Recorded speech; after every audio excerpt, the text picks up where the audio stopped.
Florida prosecutors are seeking the death penalty against a couple accused of luring a teen through a dating app, holding her captive, torturing her, and ultimately killing her before allegedly dismembering her body and trying to get rid of the pieces.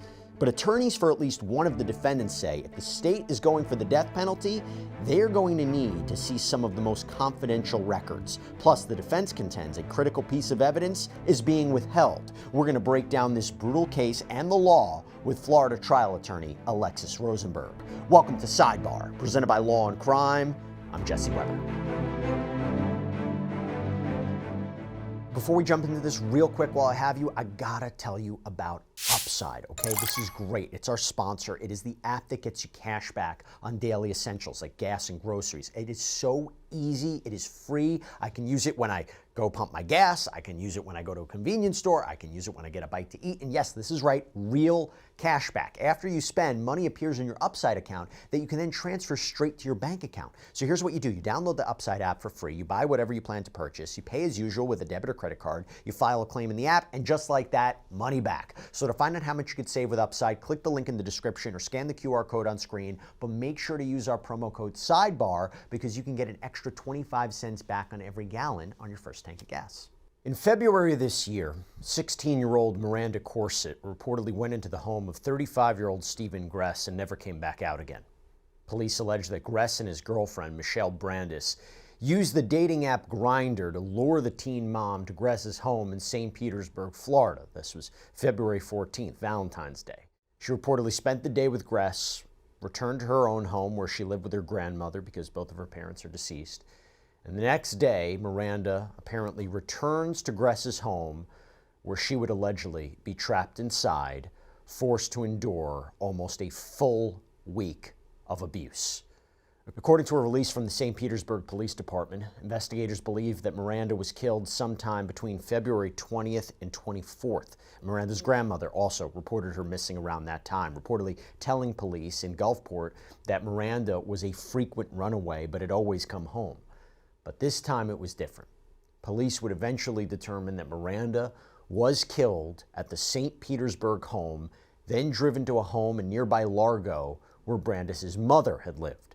The couple reportedly dismembered Miranda and then drove the remains to a dumpster in Ruskin. Her body has never been recovered, and it is believed that her remains ended up in an incinerator. This is according to reporting from outlet WTSP. Then you go to March 6th. A witness contacted police and said that they had information about a possible kidnapping and homicide involving a missing teen. And at this point, Gress was already in custody for unrelated crimes, and Brandis had turned herself in a few days after police said that they were looking for her.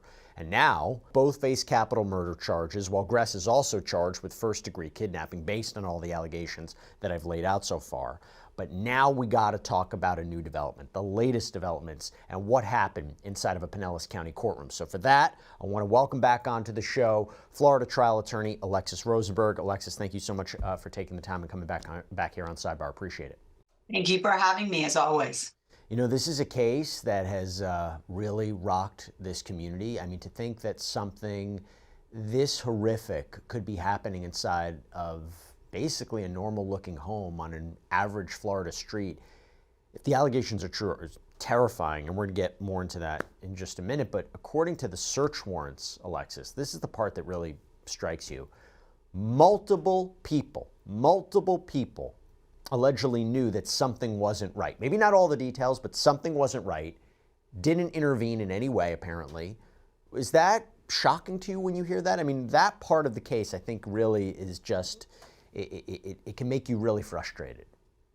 I think it's totally shocking. It's shocking to the conscience that somebody, multiple people, would see this young girl. When you see her, she's tiny in stature, she does look young, and that they are seeing these various things that have come out and that they have witnessed, and nobody calls the police.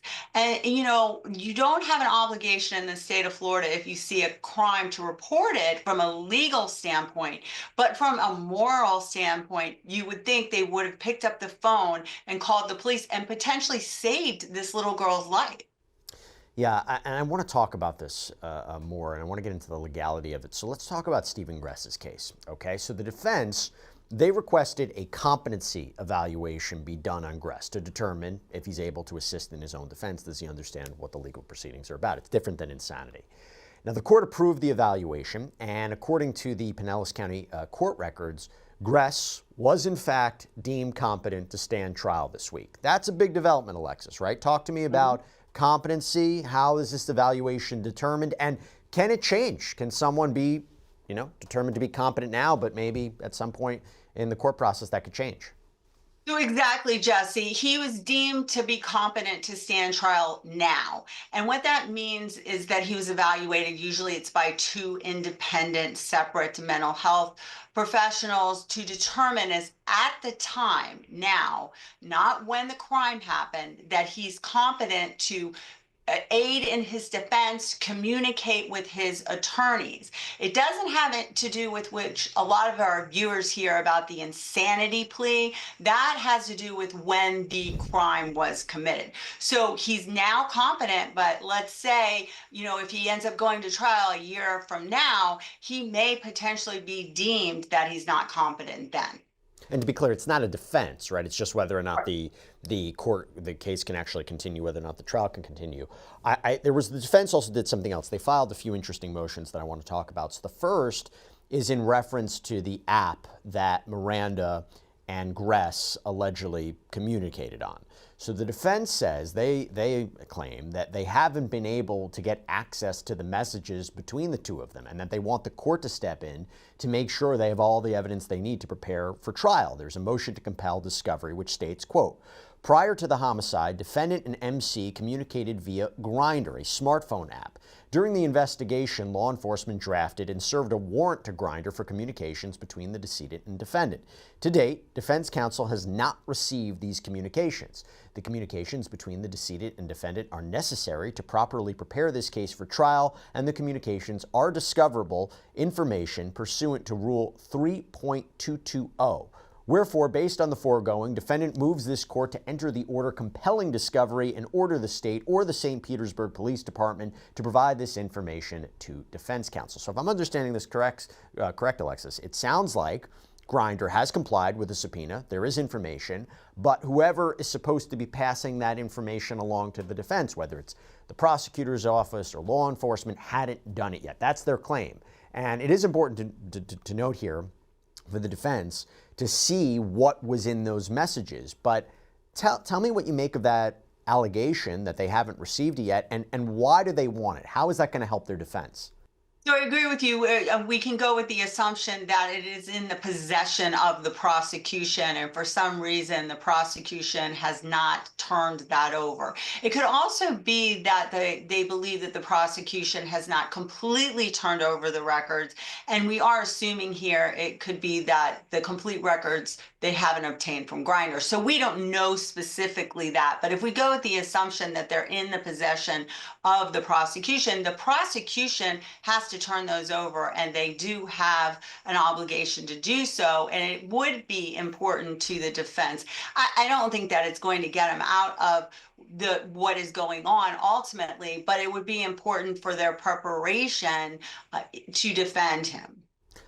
The only thing that I can imagine is if there's something in those messages to suggest that she wasn't coerced in any way, like if they're looking at the kidnapping charge, I guess. I don't know what could be communicated that would help in defense of murder. I don't know.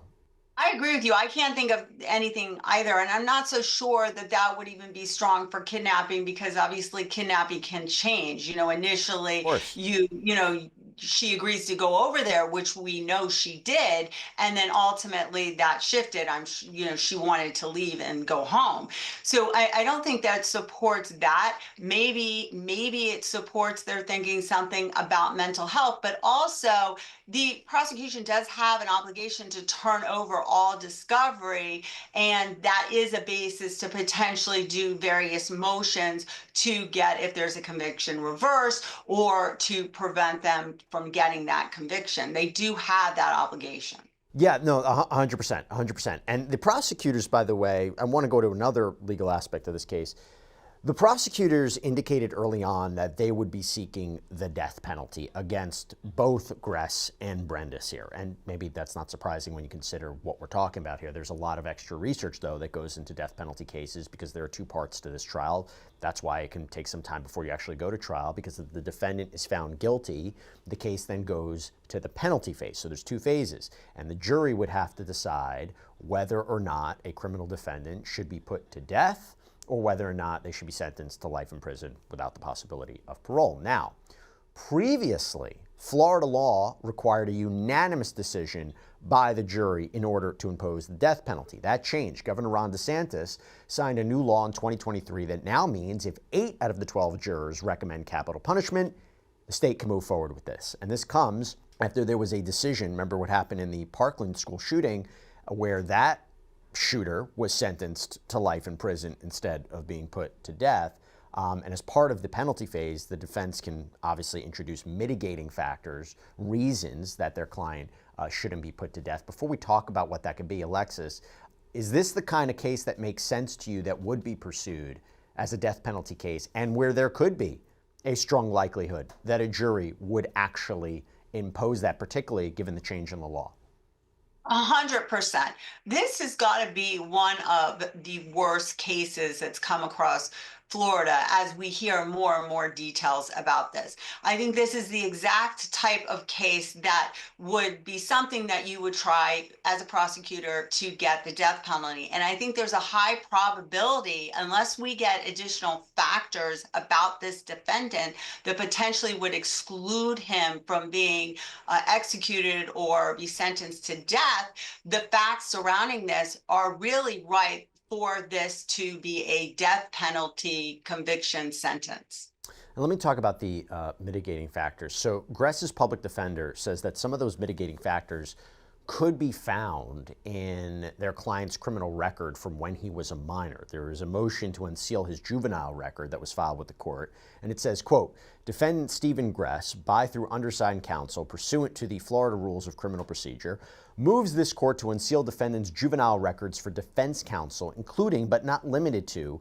any psychological, psychiatric, mental health records, and any predisposition reports from the Department of Juvenile Justice. The Pinellas County Clerk's Office has defendant's juvenile delinquency records. Defense counsel cannot obtain a copy of these records from the clerk's office without a court order.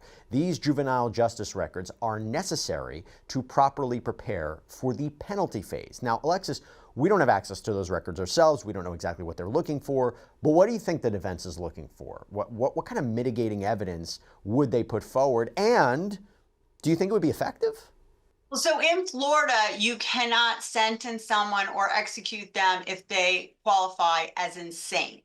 So I think that why they're pulling those records is to make a case for the fact that his mental illness raises to the level of insanity, and therefore the death penalty would have to be off the table. I think that's where they're going with it. I think they may also be going with possibly an insanity defense. I think that is, and that in general is much harder.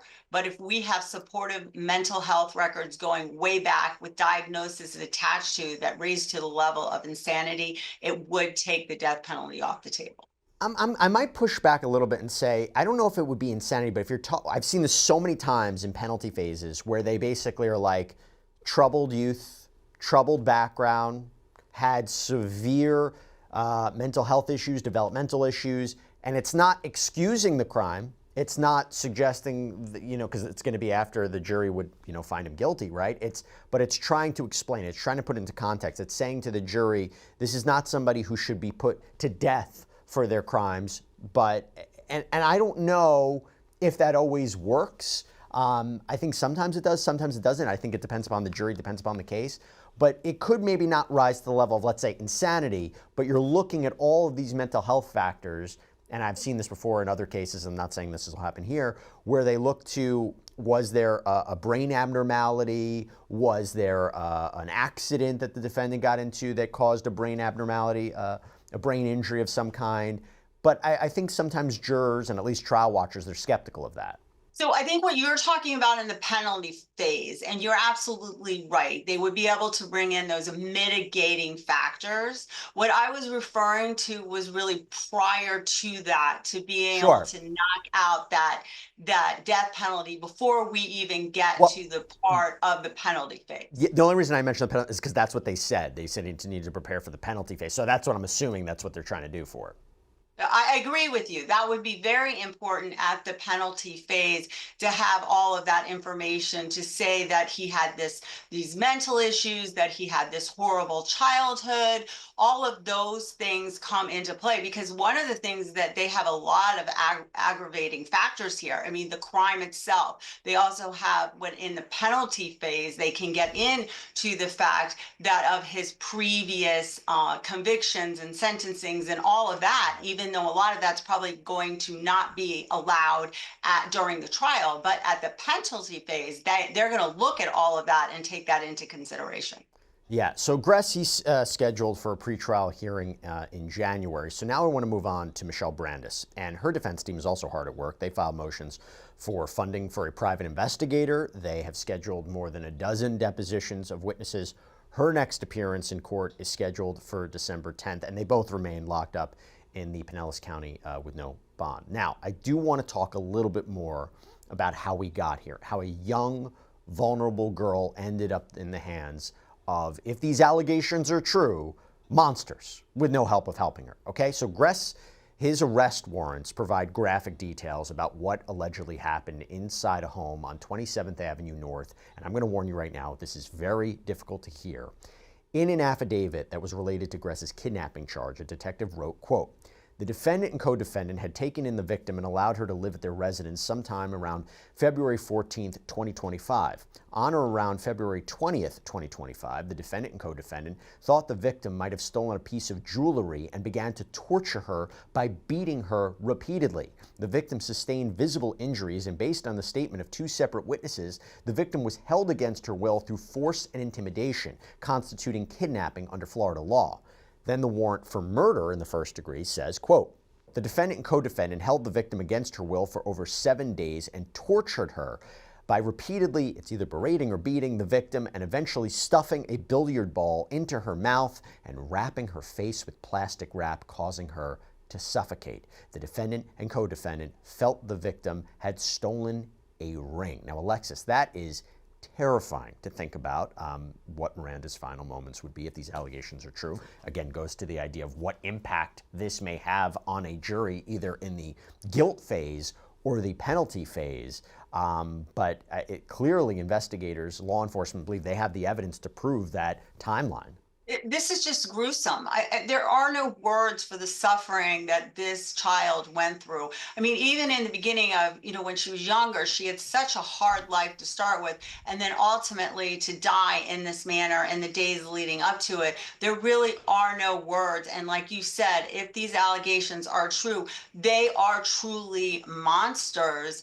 And it's unbelievable when you hear these facts coming at you. And we have reported before, we talked about it before, that there are at least 6 people that allegedly knew about this reported abuse happening inside that duplex and did nothing. That's an allegation. That's according to a search warrant that was reviewed by the Tampa Bay Times, which was requested so that St. Petersburg police could search Gress's mom's phone. According to that warrant, neighbors told police that they had seen Miranda going into Gress's home, and at one point, he reportedly told them, "This little bee stole my ring and won't give it back, so I've been beating her bleep." Now, the Tampa Bay Times reports that at least 3 people, including Gress's mother, said that Gress sent them photos of Miranda naked, covered in bruises, and with her condition getting worse in every photo. The outlet reports that an affidavit says that Gress's mother denied viewing the photos, said that when Gress told her the girl had allegedly stolen a ring and she was still in his home, she said that she stopped talking to him because, quote, "good people don't want to know bad things." That's according to that affidavit. And the outlet also reports that one of the first people that police talked to, who was another woman who apparently lived with Gress, she told police that she had previously been in a relationship with Gress, but that he was now with Brandis, that they all lived together. She said Gress would bring home homeless or drug-addicted young women, seemingly in an attempt to have open sexual relationships. But the witness told police that Brandis was jealous. So when Gress's ring went missing, the suspicion that Miranda had taken it, that's when the violence began. And after several days of that, the woman said that Brandis showed her the ring, saying she'd found it in Gress's car, but the witness allegedly told police that she believed Brandis had the ring all along and just wanted Gress to dislike Miranda. According to this witness, it was Brandis who wrapped Miranda's head in plastic, that Gress allegedly told her not to cover Miranda's nose, but she did, and then Miranda died. Now, this woman, I guess, could be considered a co-conspirator, but as far as we know, she's not been charged in connection with Miranda's death in any way or the alleged cover-up in any way afterward. It seems to me, Alexis, you're talking about a key witness who maybe got some sort of deal? Well, so the neighbor who was hearing this I'm not hearing you say that she would rise to the level of a co-conspirator, because all I'm hearing is that she was hearing this and she wasn't doing anything. And in Florida, there's no obligation to report a crime.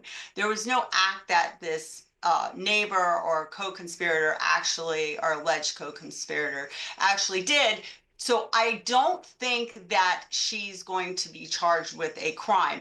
The problem is that they're going to most likely have her come in and testify in court about what happened. And, you know, the jury is really going to have some questions about, well, why now? Why now are you coming forward and saying this? And maybe a question in the back of the head, like you did, their heads, like you just said, Jesse, did she get something in return for this testimony? But I think the defense is going to hammer in on why now, and is it really true? And look, as they should, that's their job. They got to question these witnesses. Look, or potential witnesses. And look, if it is possible, and it might be kind of hard to think about this, the woman's story got even more bizarre and disturbing. She said that all three of them took Miranda's body, wrapped in a purple blanket, outside to a Honda Civic, and then drove to Brandis's mother's house in Largo, that Gress and Brandis reportedly moved the body from the trunk and dismembered Miranda with a chainsaw, putting her body parts in white trash bags. And get this, it was apparently Brandis's birthday. So then they allegedly go out to Popeyes, played putt-putt at a local place in Clearwater, again, all while trash bags full of body parts sat in the trunk of the car. Now, the witness told investigators, or apparently told investigators, that they then drove around the Tampa Bay area trying to find a place to dump the remains, eventually chose a dumpster near where Gress's grandparents lived in Ruskin. And according to St. Petersburg police, while Gress tried to blame the most violent parts of the ordeal on Brandis, she said that he was the aggressor, that she was afraid of him. So she had to do what he said. Now, both Gress and Brandis, they're expected to go to trial in 2026. But Alexis, this is like competing narratives, and I do wonder how, prosecutors, how a jury is going to sort through who's telling the truth, who the blame is on. Does it come down to, like, for example, if they went to Putt-Putt or Popeyes, surveillance footage? Like, how do you determine who to believe here? Well, first, if the neighbor was part of disposing of the body, then the neighbor potentially would be charged with a crime. And most likely, since they have not, they probably did take a deal, like you had mentioned before.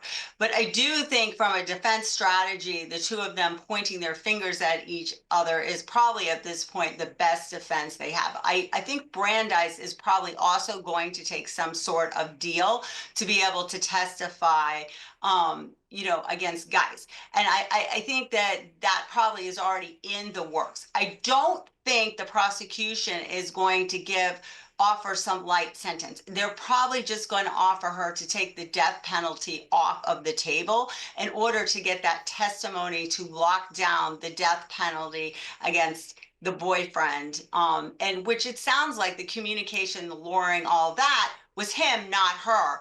I do find it hard to believe that she didn't have anything to do with it, and I don't think the prosecution believes that either. Well, I don't know, because like this idea that she might have been jealous and she's the one who, wanted her dead and closed off her breathing. I mean, I don't know if we'll ever really know the answer, and I don't know if prosecutors have more. They may be trying to just push ahead against both and feel they're both equally responsible for what happened. But look, you talk about a deal. You do wonder, to take this to trial, expose jurors to this, the family members to this, the pain, the expense, the heartache of a trial like this, you do wonder if it can be resolved before, but it's difficult to know. Well, guys, I don't think they're going to offer him a deal. I think they're going to go forward with trying to get the death penalty against him. I don't think there's going to be a deal on the table. The only way that they maybe would take the death penalty off the table is if the family is articulating that that's something that they want to happen. Yeah. And generally that doesn't happen, especially with these types of facts that we have, you know, pertaining to this case.